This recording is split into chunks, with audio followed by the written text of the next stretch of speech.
Mga bossing, tunguhin na po natin si Robin Padilla. Gaya nga po nung nasabi ko sa inyo, hindi ho fake news yun. Si Victor Neri, hanapin nyo po sa Facebook nyo. No? Nakatapos na po ng pag-aabugas siya. O nakatapos na po ng pag-aaral sa batas. Siya po yung gumanap na utol.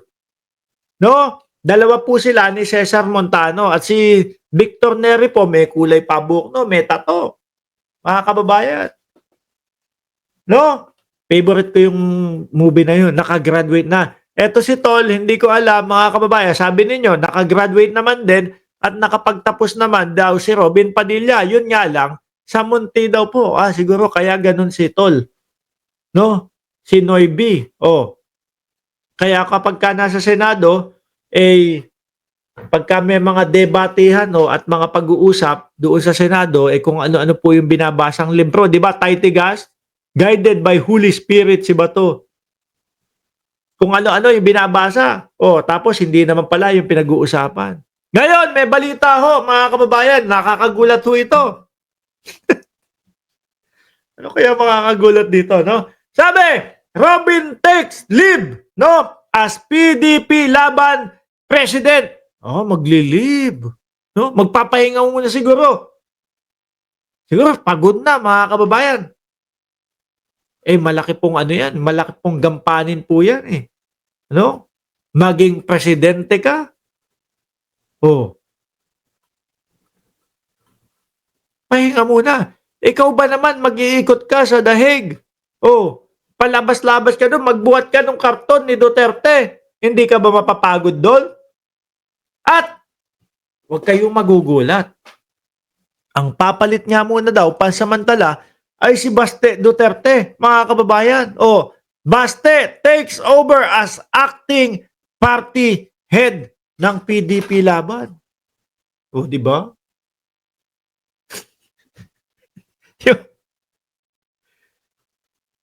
yung pinalit, yung magpapahinga o yung maglilib pansamantala, naku po, wala nang paikot-ikot lang ho to, pabuhat-buhat lang po ng pabuhat-buhat ng karton. Sabi ni Sir Samuel, lose testika. Napagod sa kakalamon, sir.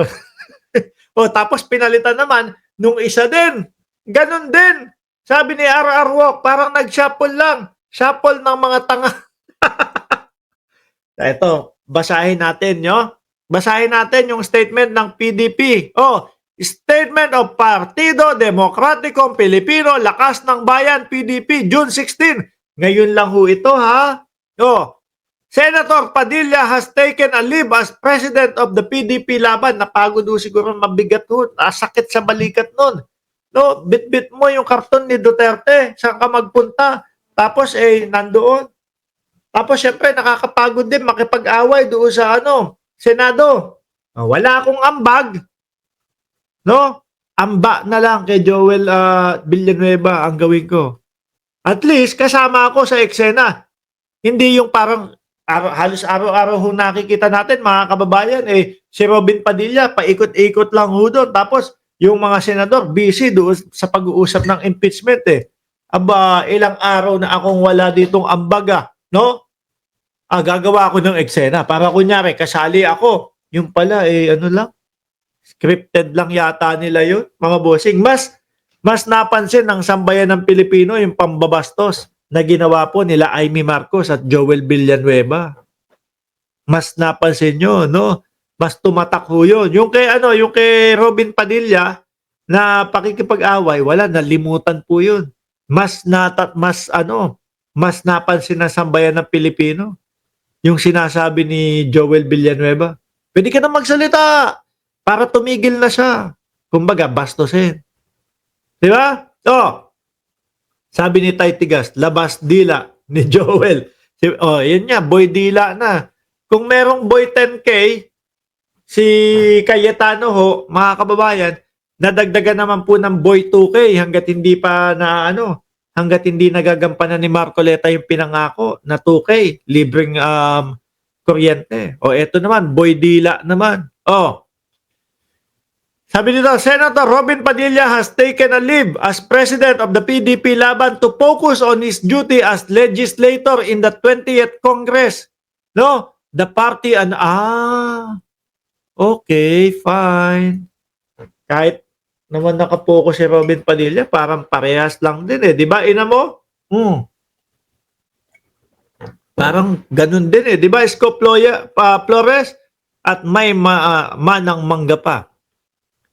With this development, Sebastian Baste Duterte na nangako, nasasampalin si General Torre hanggang ngayon, hindi pa din nananampal. Hanggang ngayon, ganun pa din. No? Puro salita. Wala sa gawa. Siya daw po ang papalit. Executive Vice President will assume the party's presidency based on the rules of succession in the party constitution. The younger Duterte won the race in Vice Mayor. Yung tatay. Nakapagpanumpa na ba yun? Yung tatay, hindi pa din, no? Wala pa din, mga kababayan. Diyos ko po. Lord, ano na nangyari doon? Ayaw ba nilang pumayag na karton na lang? Sabi ni Ma'am Cheryl Santa Maria. Boss Mark Ramos, JIL member ako. Diyan ako nagsimba pero kinahihiya ko ya si Brother Joel Villanueva. Kung gano'n naman kasi yung pakita, pambabastos di ba? Nakakahiya talaga. Layunin ko pong ituon ang aking atensyon sa aking tungkulin bilang senador, lalo na paghahanda at pagbubukas ng 20th Congress. Ayun naman pala ang dahilan ni Robin Padilla para ma-focus. No? Sabi tuloy ni May BA, I move. Lintik si pangalan ng kapatid ni Jinggoy? Sabi sabi mo na, I move. Bumubulong pa gano'n. Si The Good Ones, si JBR, baka magpo-focus. Kabisaduhin po yung I move. Di ba mga kababayan? Alisin na ho natin ito. Ngayon po, dito naman tayo kay Jimmy Bondok. May ine-ebas Parang gusto, revolusyon mga kababayan.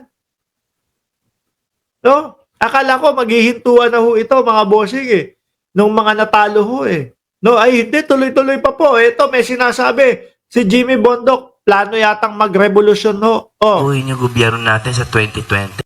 Ayan, gustong baguhin yung gobyerno sa 2028. Sandali lang, bakit hindi ba ginawa ni Duterte dati yan? No? Nung panahon na siya ay nanunungkulan, ba't hindi niya napaunlad ang Pilipinas? Yung sinasabi, natakot ang mamamayang Pilipino na lumabas bago siya, ganun naman din ang panahon niya. Takot nga sa pulis nung panahon niya. Pakinggan muna natin si Bondok.